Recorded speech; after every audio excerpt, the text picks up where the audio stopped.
semuanya, perkenalkan, nama saya Nadeni Srina dari kelas D dengan NIM 11076200270, program studi Pendidikan Guru Sekolah Dasar, Fakultas Ilmu Pendidikan, Angkatan tahun 2020, Universitas Negeri Jakarta.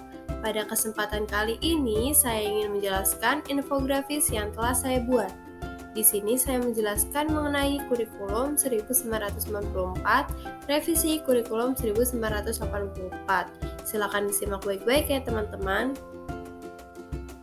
Pada video kali ini, kita akan membahas kurikulum 1994, yaitu fokus pada apa itu kurikulum 1994, bagaimana permasalahan pada kurikulum 1994, dan apa aja sih kelebihan dan kekurangan pada kurikulum 1994. Pada tahun 1994, pemerintah memperbaharui kurikulum sebagai upaya memadukan kurikulum-kurikulum sebelumnya, terutama kurikulum 1984. Kurikulum 1994 berjalan selama 5 tahun. Direktorat Jenderal Pendidikan Dasar dan Menengah pada tanggal 14 Juli 1999 menerbitkan penyempurnaan penyesuaian kurikulum 1994 atau suplemen GBPP. Hal ini dilakukan karena adanya tanggapan, kritik, dan saran dari praktisi, pakar ahli, serta masyarakat terhadap kurikulum 1994. Tanggapan dan kritik tersebut pada umumnya berkenaan dengan padatnya isi kurikulum. Beban belajar siswa dinilai terlalu berat dari muatan nasional sampai muatan lokal, misalnya bahasa daerah, kesenian, keterampilan daerah, dan lain-lain. Sehingga dibentuklah penyempurnaan atau perpaduan antara tujuan dan proses yang belum berhasil pada kurikulum sebelumnya. Selama pelaksanaan kurikulum 1994 yang sudah berjalan selama 5 tahun, ternyata banyak masalah yang muncul, terutama sebagai akibat dari kecenderungan kepada pendekatan penguasaan materi atau content oriented. Permasalahan yang terjadi yang pertama yaitu beban belajar siswa terlalu berat, karena banyaknya mata pelajaran dan banyaknya materi atau substansi setiap mata pelajaran.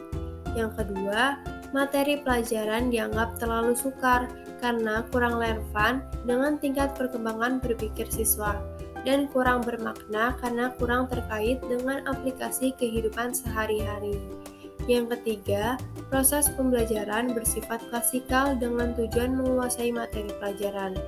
Guru sebagai pusat pembelajaran, target pembelajarannya yaitu pada penyampaian materi. Yang keempat, evaluasi atau sistem penilaian menekankan pada kemampuan kognitif. Keberhasilan siswa diukur dan dilaporkan atas dasar perolehan nilai yang dapat diperbandingkan dengan nilai siswa lain. Ujiannya hanya menggunakan teknik paper and pencil test. Apa saja kelebihan dan kekurangan kurikulum 1994? Terdapat beberapa kelebihan kurikulum 1994. Di antaranya, penggunaan strategi yang melibatkan siswa aktif dalam belajar, baik secara mental, fisik, dan sosial. Yang kedua, pengajaran dari hal yang konkret ke hal yang abstrak, dari hal yang mudah ke hal yang sulit, dari hal yang sederhana ke hal yang kompleks. Yang ketiga, kurikulum yang dibuat dengan berdasarkan active learning atau pembelajaran aktif yang menekankan pada pendekatan konsep dan keterampilan proses. Yang keempat, struktur horizontal, termasuk ke dalam separated subject atau terpisah. Hal ini menandakan pada tingkat SMA, materi sudah terpisah.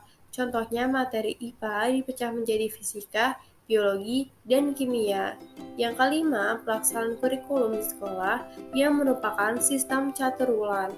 Sistem caturwulan membagi waktu belajar 1 tahun ajaran menjadi 3 bagian waktu, yang masing-masing disebut caturwulan atau 1 tahun 3 caturwulan. Dan yang terakhir, Kurikulum 1994 termasuk kurikulum yang menganut konsep akademis, karena kurikulum 1994 sesuai dengan aliran filsafat perennialisme, karena pada kurikulum 1994 lebih fokus pada aspek kognitif siswa. Setelah kelebihan, terdapat juga kekurangan kurikulum 1994, yaitu yang pertama, aspek yang dikedepankan dalam kurikulum 1994 terlalu padat dan banyak. Yang kedua, konsep pengajaran satu arah dari guru ke siswa. Yang ketiga, beban belajar siswa terlalu berat karena banyaknya mata pelajaran dan banyaknya materi atau substansi pada setiap mata pelajaran. Yang keempat, materi pelajaran yang dianggap terlalu sukar karena kurang relevan dengan tingkat perkembangan berpikir siswa dan kurang bermakna karena kurangnya terkait dengan aplikasi kehidupan sehari-hari. Yang kelima, proses pembelajaran yang bersifat klasikal dengan tujuan menguasai materi pelajaran dengan hanya menjadikan guru sebagai pusat pembelajaran di kelas.